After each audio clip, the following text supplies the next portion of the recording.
Les démocrates et les républicains se surpassent pour prouver qui peut nous mener le plus rapidement à la Troisième Guerre mondiale.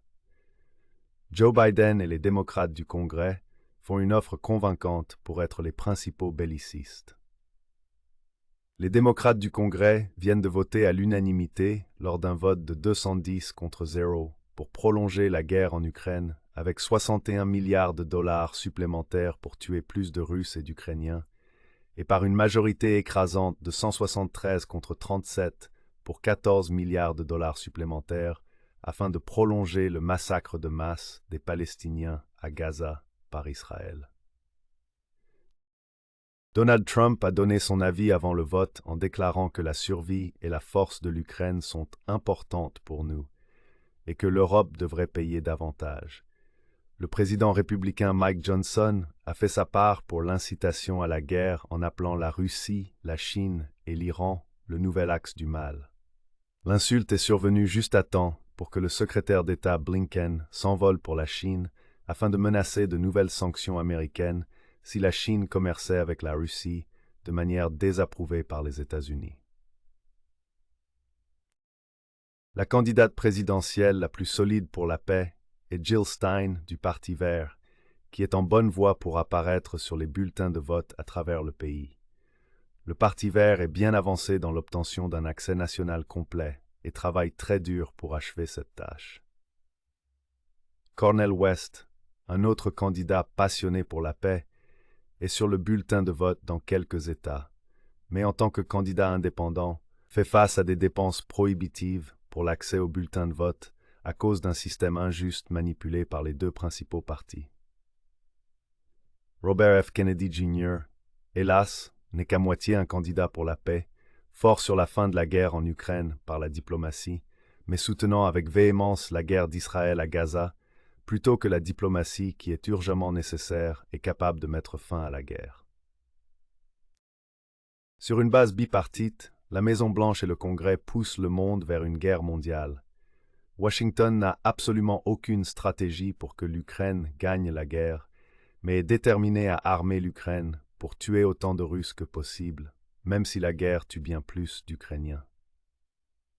Depuis le début de l'opération militaire spéciale de la Russie en Ukraine, j'ai appelé à une paix négociée, en soulignant la neutralité ukrainienne et la fin de l'élargissement de l'OTAN, qui est vivement et compréhensiblement opposée par la Russie comme une menace existentielle.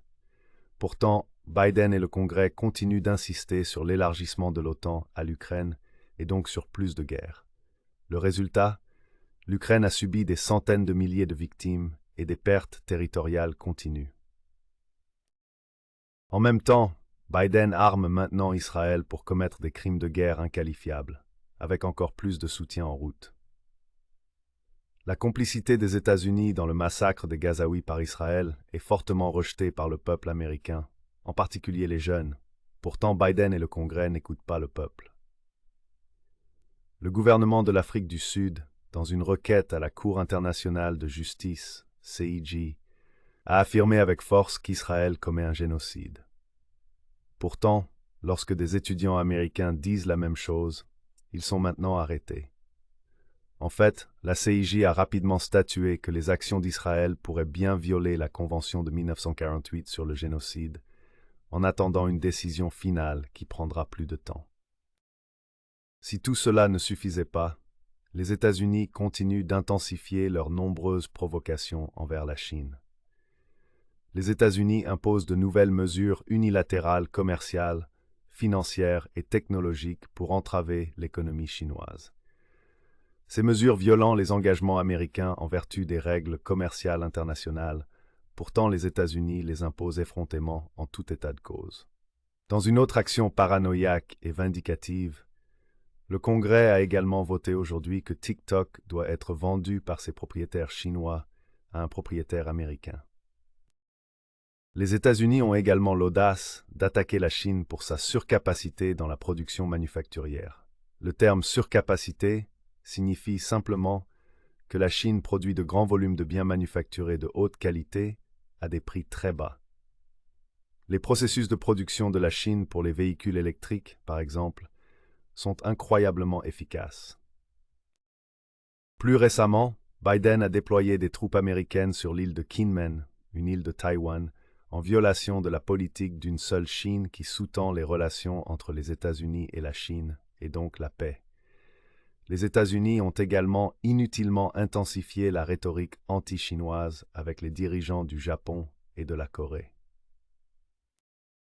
L'antagonisme de l'administration Biden envers l'Iran est tout aussi incessant et hypocrite.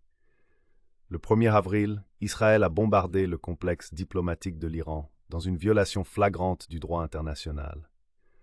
Pourtant, au lieu de condamner les actions d'Israël, les États-Unis ont bloqué les critiques d'Israël par le Conseil de sécurité de l'ONU le lendemain.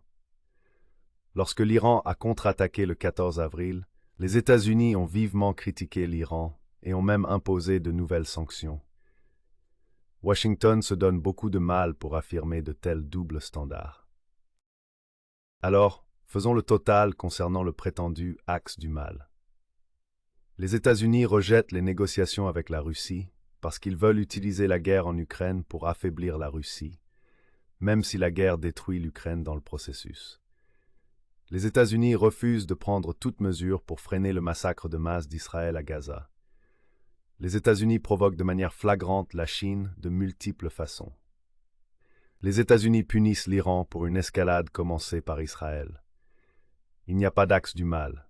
Plutôt, les États-Unis ont poussé la Russie, la Chine et l'Iran de plus en plus étroitement ensemble face au militarisme américain incessant et mal avisé. Les Américains sont profondément mécontents de toute cette bellicosité. Seuls 33% des Américains approuvent la politique étrangère de Biden. Biden est un néoconservateur de longue date, soutenant l'expansion de l'OTAN, les aventures militaires et les opérations de changement de régime depuis des décennies.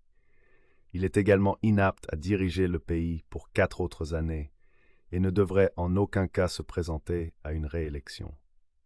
Pendant ce temps, Trump, en tant que président, a armé l'Ukraine, dénigré l'accord de Minsk II qui aurait désamorcé la crise et est allé jusqu'à antagoniser et abandonner la diplomatie avec la Chine et l'Iran. Le monde est plus proche de l'Armageddon nucléaire que jamais, à seulement 90 secondes de minuit selon l'horloge de l'apocalypse du bulletin des scientifiques atomistes. Les deux principaux partis américains n'offrent aux Américains aucun véritable choix sur les questions de vie ou de mort que sont la guerre et la paix. Les deux sont des partis de guerre. Les deux continuent à injecter plus d'argent et de munitions pour essayer de cacher leurs précédentes miscalculations imprudentes. Les deux partis servent également les mêmes maîtres. Wall Street, le complexe militaro-industriel et les méga riches, qui financent les deux partis pour obtenir des réductions d'impôts et des subventions pour les riches, ainsi que l'élargissement de l'OTAN et des contrats d'armement pour les industries militaires. La paix et la justice économique vont donc de pair. L'espoir véritable pour une politique étrangère sensée et une économie équitable est la candidate de la paix en tête, Jill Stein. Le principal travail pour les activistes de la paix dans les prochaines semaines est de s'assurer que Stein soit effectivement sur les bulletins de vote dans chaque État en novembre, malgré les tentatives effrontées des deux principaux partis pour garder le Parti vert et les candidats de la paix hors du scrutin.